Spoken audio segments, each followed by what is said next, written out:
बच्चों, पिछले वीडियो में आप लोगों ने देखा कि हम लोग इस मातृभूमि कविता को समझे हैं हिंदी के कक्षा 6वीं क्लास के मल्हार पुस्तक से।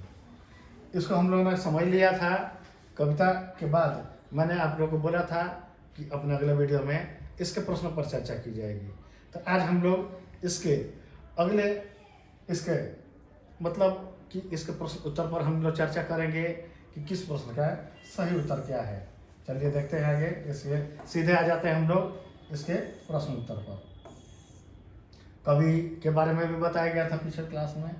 चलिए आइए सीधे पाठ से कह रहे कि आइए अब हम इस कविता के ऊपर विस्तार से चर्चा करें। आगे दी गई गतिविधियाँ इस कार्य में आपकी सहायता करेंगे मेरी समझ से। अब प्रश्न चालू हो गया आपका। प्रश्न यहाँ देखें और सही आंसर क्या होगा इसके बारे में आप लोगों को मैं बताऊंगा।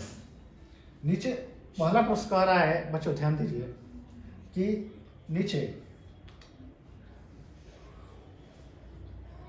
इसमें देखिएगा, नीचे यहाँ सामने बच्चों मेरी समझ से नीचे दिए गए प्रश्नों का सटीक उत्तर कौन सा है उसका सामने तारा बनाना है, स्टार बनाना है आपको। बच्चों पहला क्वेश्चन देखिए ध्यान से। जो क्वेश्चन का उत्तर सही है उस पर स्टार बनाना है आपको। हिंद महासागर के लिए कविता में कौन सा शब्द आया है? हिंद महासागर जो भारत के दक्षिण में स्थित है।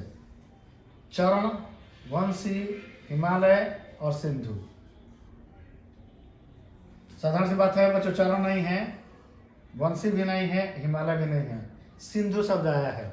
तो इसका सही उत्तर होगा, देखते हैं हम लोग, इसका सही आंसर है बच्चे सिंधु।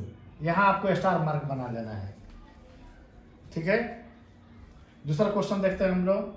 मातृभूमि कविता में मुख्य रूप से भारत की प्रशंसा की गई है, भारत के महापुरुषों की जय की गई है, भारत की प्राकृतिक सुंदरता की सराहना की गई है, भारतवासियों की वीरता का बखान किया गया। बच्चों ध्यान दीजिए, 2-3 आंसर इसमें बहुत सिमिलर हैं।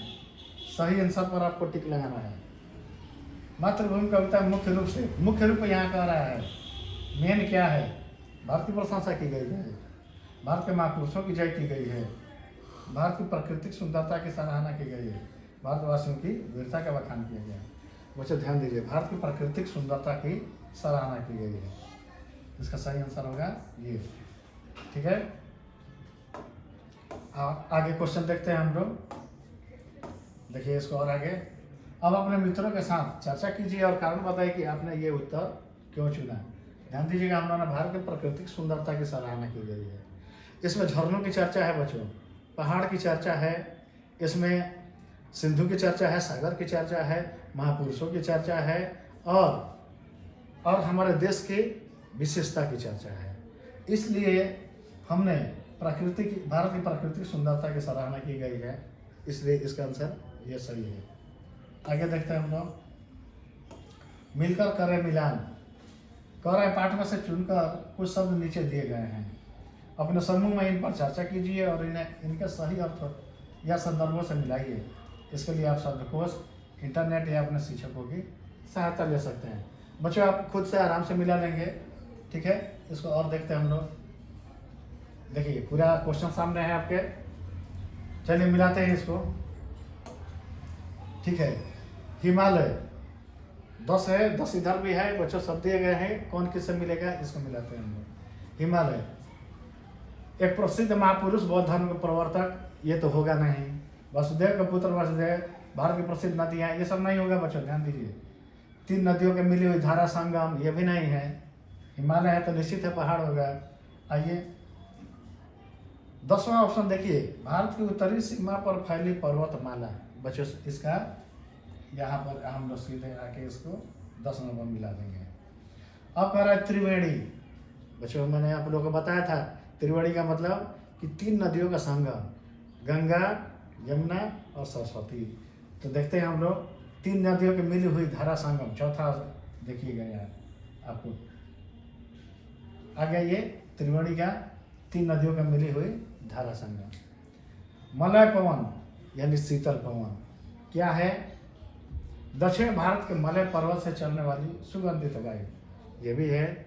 मलय पर्वत नीचे दक्षिण भारत में है, वहाँ से हवा जो चलती है वह अमराइयों की महक लेके चलती है। तो यह मलय पवन जो है वह सीधे आके यहाँ मिल जाएगा। चौथा है सिंधु। सिंधु देखते हैं कि समुद्र एक नदी का नाम है, ठीक है। तो इसको आके हम लोग सीधे मिला देंगे 8वां पर। गंगा यमुना, ठीक है। यहाँ भारत की प्रसिद्ध नदियाँ हैं 3 नंबर पर आप देख लीजिए।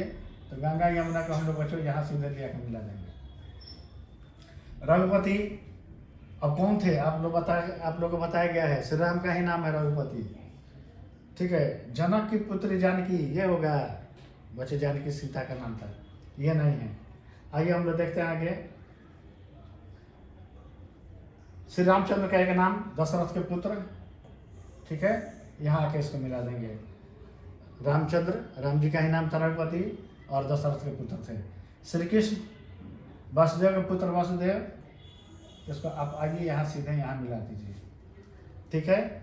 सीता जनक की पुत्री जानकी, इसको हम लोग यहाँ मिला देंगे। गीता एक प्रसिद्ध और प्राचीन ग्रंथ श्रीमद् भगवद गीता है। इसमें वे प्रश्न उत्तर और संवाद हैं जो महाभारत में श्री कृष्ण और अर्जुन के बीच हुए थे। बच्चों गीता वही है। तो गीता यहाँ के हम लोग मिला दिया। अब कह रहा है गौतम बुद्ध, एक प्रसिद्ध महापुरुष, बौद्ध धर्म के प्रवर्तक मतलब प्रारंभ करने वाले। तो नीचे हम लोग सीधे इस महात्मा बुद्ध को उठा के हम लोग इसमें मिला देंगे, ठीक है। इस तरह से ये हम लोगों ने मिला दिया। ये बिल्कुल सही आपका आंसर हो गया। इसी तरह आपको मिलाना है, ठीक है। इसको मिटाता हूँ मैं। आगे देखते हैं बच्चों क्वेश्चन, 1 मिनट और देखते हैं बच्चे इसको और देखिए। पंक्तियों पर चर्चा। कविता में से चुनकर कुछ पंक्तियां नीचे दी गई हैं, इन्हें ध्यान से पढ़िए और इन पर विचार कीजिए। आपको इनका क्या अर्थ समझ में आया, अपने विचार से कक्षा में अपने समूह में साझा कीजिए और अपनी लेखन पुस्तिका में लिखिए। कह रहा है कि जो पंक्तियां नीचे दी गई हैं बच्चों, उनको अर्थ बताना है और अपने उत्तर पुस्तिका में लिखना है। तो बच्चों हम लोग जो कविता समझा, फिर से एक बार 2 पंक्तियां दी गई हैं, उसका अर्थ समझते हैं। वह युद्ध भूमि मेरी, वह बुद्ध भूमि मेरी, वह मातृभूमि मेरी, वह जन्मभूमि मेरी।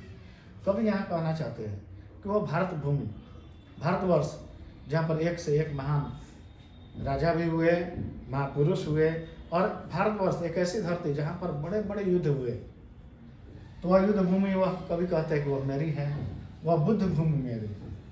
इस ही भारतवर्ष में महात्मा बुद्ध जैसे महापुरुष का भी जन्म होगा। तो आप यहाँ देख सकते हैं कवि कह रहे हैं कि वह बुद्ध की भूमि वह मेरी है, और यहाँ वह मातृभूमि मेरी, वह जन्मभूमि मेरी। कवि यहाँ ये कहना चाहते हैं यह जो भूमि है यह हमारी मातृभूमि है, हम सबकी मातृभूमि है, और यही हमारी जन्मभूमि है। यह किसकी है? मेरी है, हम सबकी है। अगला क्वेश्चन देखते हैं हम लोग। अब सोच विचार के लिए ध्यान दीजिएगा। कविता को एक बार फिर से पढ़िए और निम्नलिखित के बारे में पता लगाकर अपनी लेखन पुस्तिका में लिखिए। अब बच्चे क्वेश्चन आप लोग के लिए है, कोयल कहाँ रहती है? तो कविता में हम लोगों ने पढ़ा था कि आम के वृक्ष पर, अमराइयों पर वह कोयल रहती है। पहला का उत्तर हो गया, ध्यान दीजिए, यहाँ मैं लिखते जाता हूँ। कोयल कहाँ रहती है? अमराइयों पर, ठीक है। तन मन कौन संवारती है? बच्चे मलय पवन।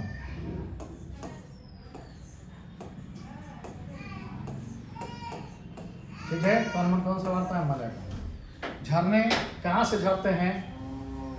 साधारण सी बात है, पहाड़ों से। झरने पर्वतों से। श्री कृष्ण ने क्या सुनाया था बच्चों, आप लोग बताइए। श्री कृष्ण ने गीता का पाठ सुनाया था। लिख लेंगे आप लोग, गीता का पाठ। गीता का पाठ क्या है बच्चों? ये कर्म जो है वह कर्म करने की सीख देता है। गीता का पाठ। गौतम ने किसका यश बढ़ाया था? भारत भूमि का। गौतम, यहाँ गौतम बुद्ध की चर्चा की जा रही है। ठीक है। तो यहाँ आप लिख देंगे भारत का, भारतवर्ष का, ये आपका आंसर होगा। ठीक है, ये क का आंसर था। मिटाते हैं इसको हम लोग। अगला क्वेश्चन देखिए आप बच्चों, तो अगला ख, नदियां लहर रही हैं, पग पग छहर रही है। लहर का अर्थ होता है पानी का हिलोरा, मौज, उमंग, वेग, जोश। छहर का अर्थ होता है बिखरना, छितराना, छिटकना, फैलना। कविता पढ़कर पता लगाइए और लिखिए कहाँ कहाँ छटा छहर रही है। तो साधारण सी बात है, नदियां लहर रही हैं, और किसका पानी लहर रहा है? नदियों का। छटा छहरना यानी कि छहर का अर्थ होता है बिखरना। तो कविता आप लोगों ने देखा होगा कि वहाँ पर बताया गया है कि यहाँ ये आप देख सकते हैं बच्चों कि कविता अगर देखिए तो नदियां लहर रही हैं, पग पग छहर रही हैं, यही मेन लाइन है यहाँ। किसकी छटा छहर रही है? कभी उस नदियों के लहरने की जो सुंदरता है वह। और कहाँ छहर? वह नदियां हैं चारों तरफ बिखर रही हैं। आगे देखते हैं हम लोग कविता की रचना। गंगा यमुना त्रिवेणी नदियां लहर रही हैं।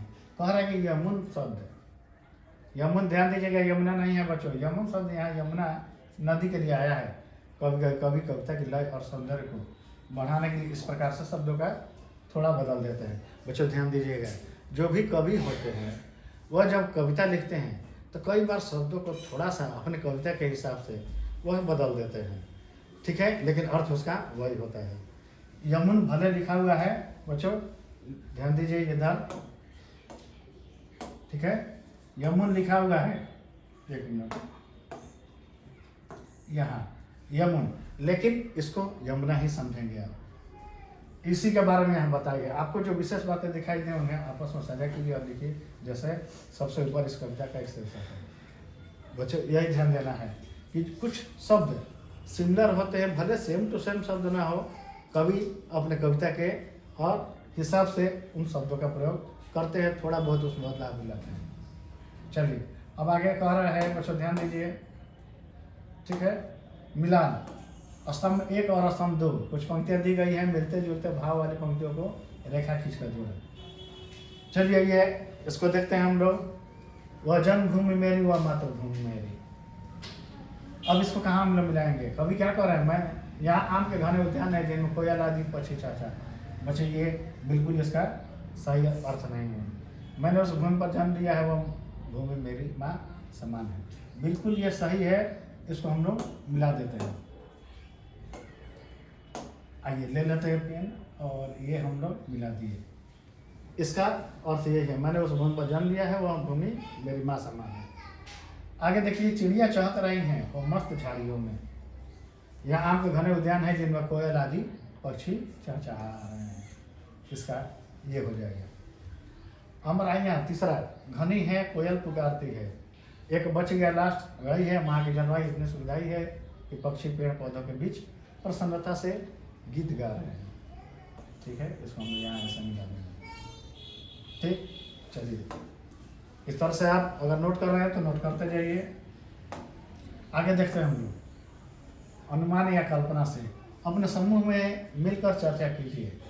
अमराइयाँ घनी है, कोयल पुकारती है। कोयल क्यों पुकार रही होगी, किसे पुकार रही होगी, कैसे पुकार रही है? अनुमान या कल्पना से समूह में चर्चा करना है। तो बच्चों आप लोग को ये होमवर्क रहा, आप चर्चा करेंगे इसको अपने दोस्तों के भी। अमराइयाँ घनी है, कोयल पुकारती, यानी कोयल क्यों पुकार रही होगी, किसे पुकार रही होगी, कैसे पुकार रही होगी। और चर्चा करने के बाद बच्चे इसमें आप मेरे पास कमेंट करेंगे जरूर। ठीक है, कि आपने क्या चर्चा किया और उसका कुछ पंक्तियाँ भी लिख के भेजिएगा मेरे पास। बहती मलय पवन है, तन मन संवारती है। पवन किसका तन मन संवारती है, वह यह कैसे करती है। पवन कैसे तन मन संवार रही है, इस पर आपको चर्चा करना है। ठीक है, आगे देखते हैं।